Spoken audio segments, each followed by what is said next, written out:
You know what I've been dreaming about lately? Pizza. All the pizza that I've ever eaten in my life. I live in New York, so we have a lot of really good pizza in the city, none of which I can have right now. So I thought, why not make our own pizza at home? So when I think about pizza, I think about bready, dense, chewy, soft, fluffy, ethereal, that you get that nice crunch when you bite into it, while still the interior is dreamy, dense, but delicate. Perfection, you know? What we do have is a home oven that hopefully reaches at least 500 degrees Fahrenheit, because that's the temperature that we're baking at. And what I'm hoping that you have on hand is a handy dandy cast iron skillet, which, you know, if you don't have at home in your kitchen right now, you should have one, because they're great for everything. So you should get one right now. I'll wait, and then come back here and we'll make pizza. Maybe one of the best home pizzas you'll have ever made. If you know me, you know that my favorite ingredient to put into my food is thyme. So this dough I had chilled overnight. Patience, grasshopper. You don't even have a watch. Because thyme will do the work for you. This is why this pizza dough recipe takes 2 days to make. It actually doesn't take 2 full days to make, it just needs 2 days time to get to its best self. And we all want the best version of ourselves. Sounds simple. It is simple, but we're gonna upgrade it a little bit. I don't know if you've ever had Asian style milk bread. It's like the best kind of white bread there possibly is. So chewy but soft. The secret ingredient inside milk bread is a water roux, often called the tangjong. It's like a little thin paste that gradually gets a little bit thicker, and you're just going to keep whisking it until it comes together into that gelatinized starchy mass. And because of that gelatinizing power, your dough is going to retain so much more moisture and stay so much softer and just so much more luscious and bodacious and irresistible. This is a love song to dough.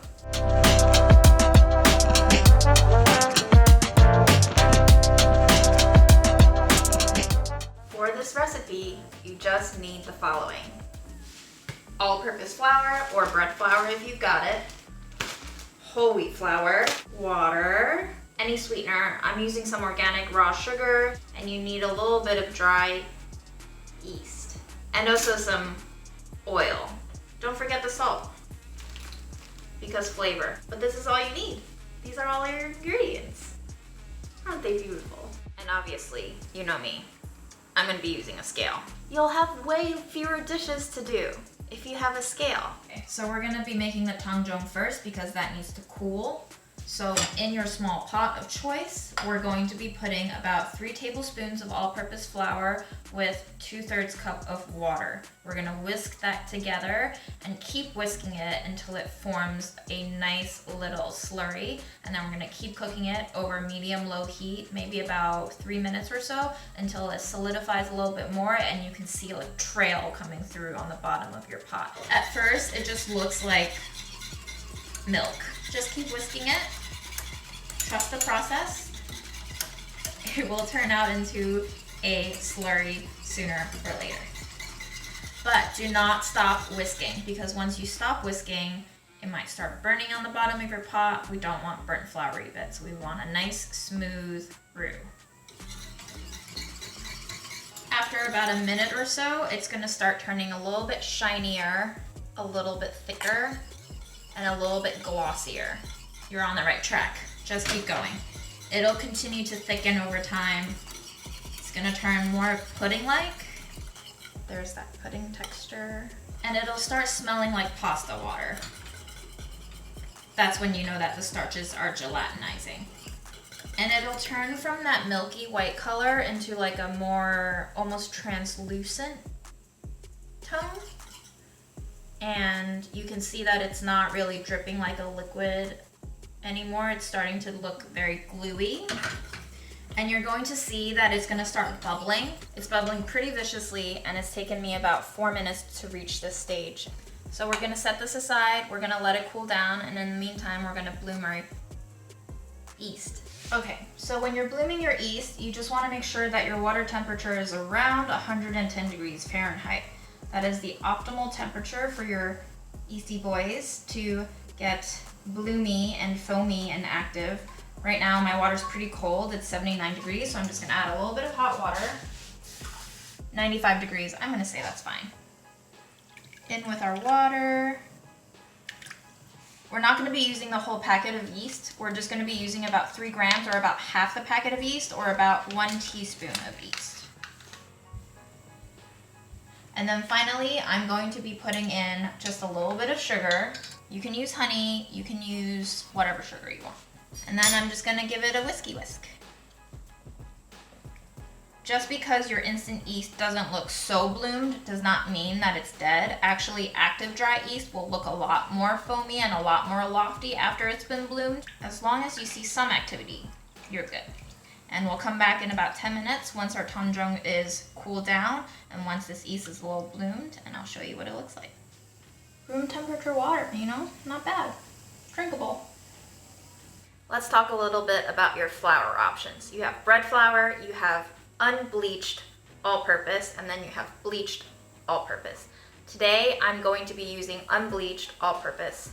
I don't have access to bread flour right now, but if you do, great. It'll yield a dough that's easier to work with, and it'll probably give you a chewier, breadier crumb. But if all you have is bleached all-purpose, go for it. Not gonna stop you from making one of the best pizza doughs ever at home. Yeast is bloomed, tangjong is cooled. We're gonna dump everything together and make our dough now. I'm gonna use a 1:8 ratio of whole wheat to all-purpose flour for that little bit of extra structure and that little bit of extra flavor. Again, if you don't have whole wheat flour, just substitute a little bit of all-purpose flour. I would recommend going up to 1/3 cup. So, flour, yeast mixture, tangjong, salt. And that's it for now.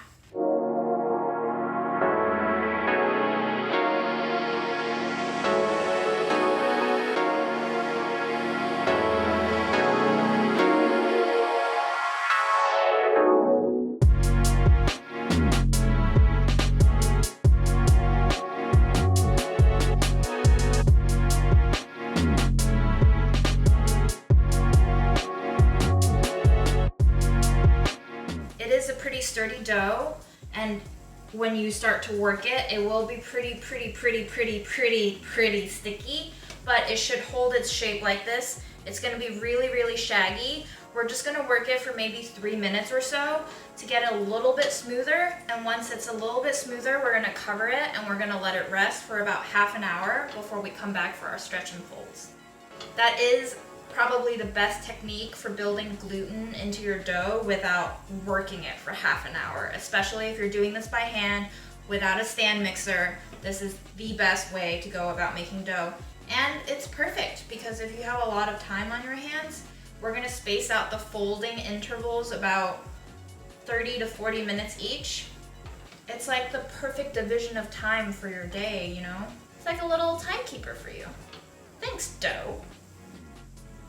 It's definitely starting to look a lot more cohesive, a lot less shaggy. We're not trying to get this to be like a perfectly smooth dough. It's really sticky at this stage. So we're just gonna let it hydrate, let it rest. That's it. We'll come back in half an hour. Just let it do its thing. Okay, it has been an hour and here is our dough. And it's gotten quite puffy. You can see nice air bubbles on the bottom of the bowl. And we're just going to dampen our hands and give it a lift and fold. Very similar process to our sourdough bread recipe. This is to help the dough develop gluten on its own, to strengthen it without doing much work, because we're lazy. But the yeast is very productive. So, if you feel like your hands are sticking to the dough, give them a little dampening and continue to stretch gently and fold over and fold. And once you've gone all the way around. I just like to tuck the ball of dough underneath itself so that the seam is on the bottom and you get a nice smooth top. Here we go. Rest it seam side down in the bowl. Cover it back up. Come back in about 30 to 40 minutes. Do it all over again. I'm gonna do about 4 turns on this dough. I know some of you are like, do I really need to fold this dough? And do I really need to let it rest in the fridge? The answer is of course no. You have flour and water and salt and sugar and yeast in here. It's gonna turn into bread no matter what you do. As long as you let it proof, you can bake it. It'll turn into bread, and in this case, it'll turn into pizza dough. But if you let it rest, and if you give it those folds, it will turn into better pizza dough. 35 minutes later, our doughboy's getting quite lofty, going for our second round of folds. You can see that this is not as lax as our sourdough is because of that tongzhong. Love it. Seam side down, tuck it into your bowl, slap the cover back on. And at this point, if your dough feels really tight like mine did, you can let it rest even longer before your next turn. You can let it rest for another hour. Really, it's not a definite set rule that you have to turn it every 30 to 40 minutes. I'm just going for 4 turns, but really after 2 turns, you can fridge it and then come back tomorrow. Let's take a look at this puffy boy here. He's real puffy, all right. Look at that. Feels really nice and soft now. Feels like it's relaxing a lot. Just like me.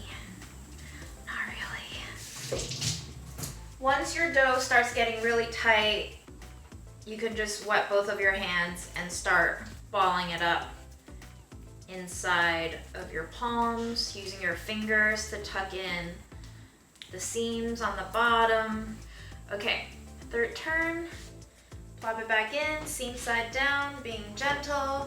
Close the lid. 1 last turn in store for us. 1 last tuck and fold. Tuck and fold. It's pretty compact now. The dough feels really nice and fluffy and feels very well hydrated. And you can see that it's developing some very nice tight tension across the top. And let's see how much this weighs. 540, so about 270 each. Gonna cut it down the middle. So grab your round little bowl and grab a little olive oil. Pour about, half a tablespoon or a tablespoon if you're feeling generous in there. And then just brush it around with your hand. And now you have a well-coated bowl and also well-coated hands in oil, which is great because you're gonna take your dough and you're going to use your well-oiled hands and just tuck this ball into a very smooth bowl. And we're going to roll it around in the oiled bowl to get a little bit more oil on the ball itself and just continue to smooth it over and over and over until it's so smooth and so perfect. And we're gonna cover them and then they're gonna rest overnight. So I'm just gonna wrap these 2 babies up, give them a little twisty twist, get it a little airtight in here, wrap it under, and we're gonna tuck them away to sleep for the night because they deserve some rest too. And I'll see you guys tomorrow for some pizza.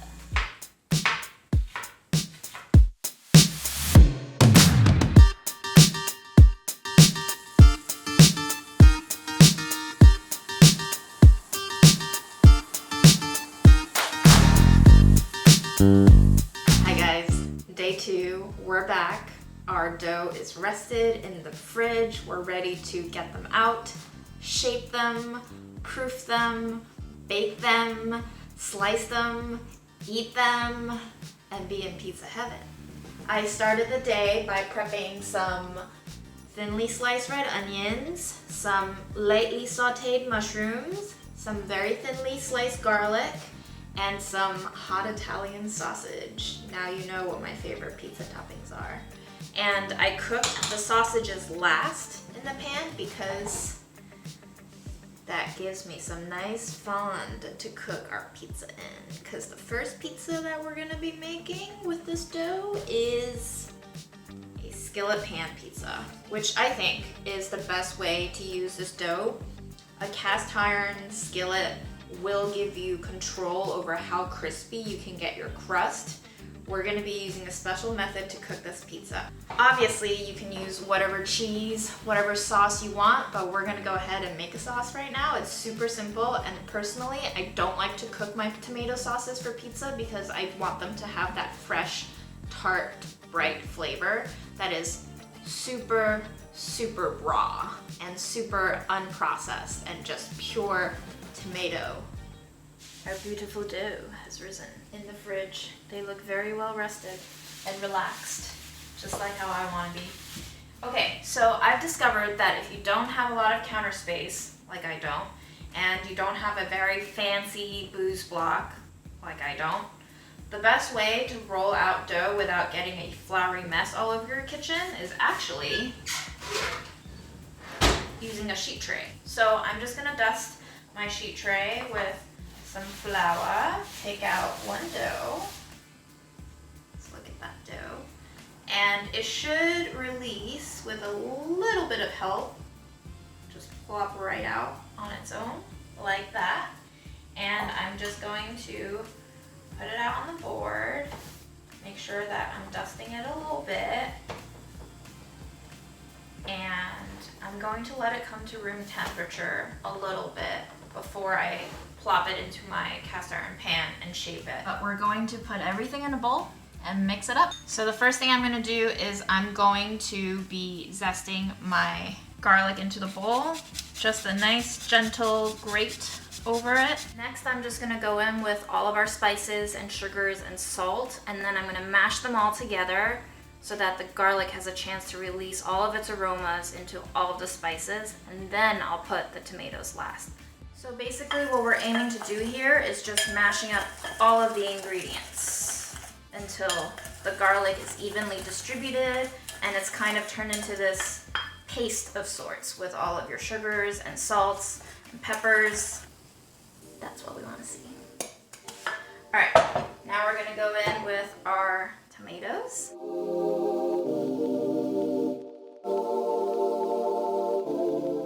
And then give it a nice good stir.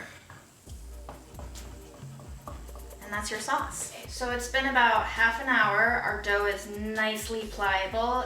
You can see that when you poke it, it bounces back, but only about halfway there. Our pan is no longer hot. You can see that the fat has congealed on it. If you do cook sausage or any toppings in this pan before you put your pizza dough in it to proof, do not let a hot pan touch the dough because that will proof it way too fast on the bottom of the dough and start cooking it, causing uneven proofing and tears everywhere. Go ahead and drizzle in your oil and top it with some sesame seeds or seeds of choice. And then we're going to shape that dough out. You should be preheating your oven to 500 degrees right now. All right, so let's shape our dough. We're gonna get some flour on here. And I'll go with this guy first. Nice and pliable. We're just going to press around the dough until we have a thin crust going, and then we'll flatten out the middle part of the dough. And then we're gonna start letting gravity do the work. So basically, I use my knuckles right here, and I just go around the crust, and I drape the dough over my index knuckle until the weight of it kind of pulls itself down, and I go around the dough, just like this, making sure that I'm not poking through with any fingers, no fingers, just smooth knuckles. My other hand is like this, oh so smooth. We're going for a gentle but firm stretch here. And when it looks like it's thin enough, we can transfer to the pan. Take your dough and lay it gently into your skillet. And once it's firmly in the skillet, you can press down pretty firmly. This will help the sesame seeds stick. And also, you'll start feeling like there's air bubbles underneath the dough. You wanna make sure that you're lifting the dough up to let those air bubbles out. All right, now, for all you babes out there who are like, I don't have a cast iron pan, I don't wanna buy one, can I do this on a sheet tray? Yes, you absolutely can. If you coat your baking sheet with sufficient oil and you let it get ripping hot close to your heating element in the oven, that will do the best job you possibly can get on a sheet tray. So we'll shape one on the sheet tray. For the perfect pizza for me, parm and mozz. That's it, simple. This is low moisture mozz. I never like fresh mozz on my pizzas because fresh mozz means more water, means slightly less flavor, friendly, but like so watery, and I don't want a soggy pizza. This, I just tear by hand into nice little chunks. I keep it thin as possible, but I don't go crazy about it because it's pizza and I'm home and I'm gonna eat this pie all by myself, so like, who cares? But parm. You can shred this if you want on a box grater. You can shred it on a microplane if you want. I actually really like peeling it with a vegetable peeler. I like getting that evenness. It makes it so much easier to assemble for me. But if you want to shred it, whatever, go for it. I don't care. I support you 100% in all of your life choices, as long as it makes you happy. Who is that? Guess what showed up at my door? You ready for a wardrobe change? Check out my new shirt, y'all, straight from Portland. We got pizza breath is sexy. That's right. Also, it was getting mad hot in here, so I'm so glad this shirt came. Thank you, Joey. I love you. I hope you guys are doing well. Big love to Navo Pizza. For each pizza, I just do about a cup hand-torn mozzarella, and I do about, I don't know, 3/4 cup, half cup, whatever you want, parm. Put it on the pizza. Cheese first, and then sauce, and then bake. We got this. So the best part about tearing your own cheese is that you have the perfect excuse to snack on cheese. For the normal pie pizza, we're just gonna put about 2 ounces of parm down first, evenly across the dough, and then we're gonna go in with our mozz evenly across too. We're going to go with half cup of sauce. Like so. It will melt once it hits the oven, so no worries about spreading it out too much. It will take care of itself.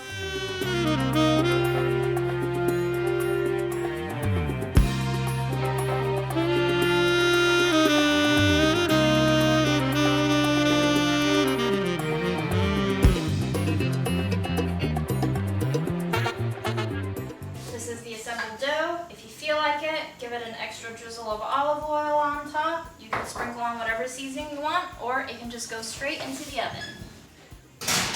Hot. I'm gonna set the timer for about 10 minutes and then we'll check back in on it. In the meantime, skillet pizza assembly. We are ready to turn on the heat. We're going to heat it until it's bubbly, and then we're gonna top it as fast as we can. So the crust will bake a little on the bottom, and as it bakes, the bread will start puffing. It's gonna take about 2 to 3 minutes for this puffiness to happen.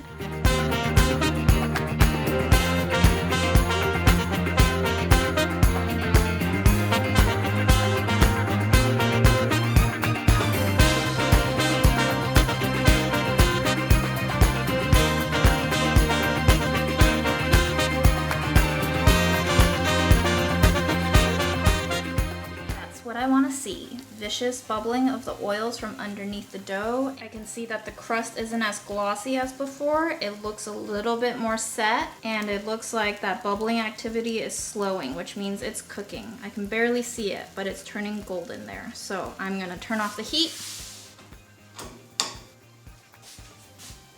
and we're gonna slide it into the oven. We're about to do a switcheroo between our skillet pie and our sheet tray pie. Here we go. Oh, it's cooking, folks.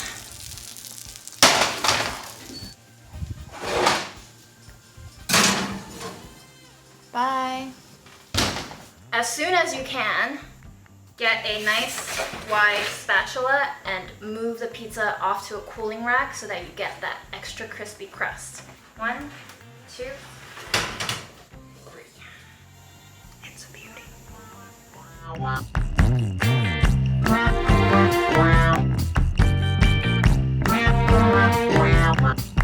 My absolute favorite way to cut pizza is not with a pizza cutter, it's with a pair of scissors.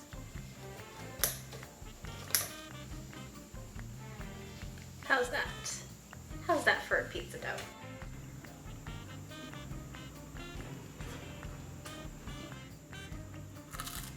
You don't mind looking like a hot mess eating it because it's that good.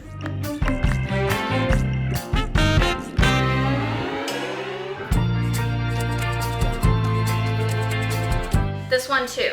As soon as you can get it out of the pan, get it out of the pan because we want to see that crust and we don't want to overcook our pizza and we also don't want it to get soggy. So, ready for a lift?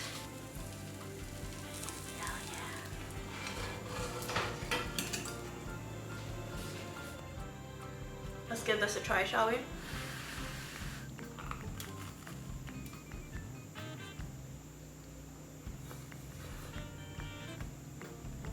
This crust out of the cast iron pan is fantastic. So crispy, crunchy. You get that nice layer of almost fried goodness. And then inside is nice and soft.